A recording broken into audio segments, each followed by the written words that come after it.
అందరికీ నమస్కారములు. సంసిద్ధత కార్యక్రమం 4వ రోజు. కృత్యం 1. కింది గళ్ళలోని అక్షరాలతో ఏర్పడే పదాలు రాద్దాం అని ఉంది కదా పిల్లలు. ఈ అక్షరాలతో మీకు వచ్చిన పదాలు రాయండి పిల్లలు. నేను కొన్ని పదాలు రాశాను, ఈ విధంగా రాసుకోవాలి. నెక్స్ట్ కృత్యం 2. క్రింది అక్షరాలు చదవండి. అక్షరాలతో ఏర్పడే కొన్ని పదాలు రాద్దాం. మళ్ళీ ఇక్కడ కొన్ని అక్షరాలు ఇచ్చాడు. ఈ అక్షరాలతో పదాలు రాయాలి. ఉ, మ, చ, ఆ, ట, ద, ఇ, ఈ, ఏ, జ, ఐ, న.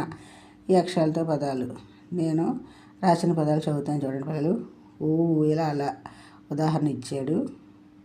మ, మరక, ఈ, ఈగ తల, జ, జనం, ఆ పద, ట, టపటప, నా నయనం, ద ధవళం, ఏ ఎలుక, చ చదర, ఐరావతం, ఈ ఇతర.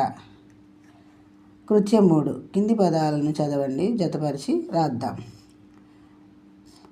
పదాలు: వంట వండడం, పంట పండడం, మంట మండడం, ఆట ఆడడం, పడవ నడపడం, పలక కడగడం. ఈ విధంగా పక్కన మళ్ళీ మీరు జతపరిచినవి కలిపి ఇక్కడ రాయాలి పిల్లలు. కృత్యం 4. కింది పదాలను చదవండి, వేరు చేసి రాద్దాం. ఇక్కడ కొన్ని పదాలు ఇచ్చాడు. ఆ పదాలు లా ఉన్న పదాలన్నీ ఇక్కడ రాయాలి పిల్లలు.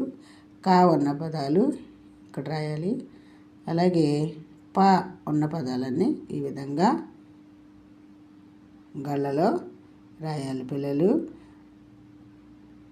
నేను రాసిన పదాలు చదువుతాను చూడండి. నవల, తల, ఊయల, కాతోటి అరక, నడక, పాతో ఉన్న పదాలు పడక, పలక, పనస.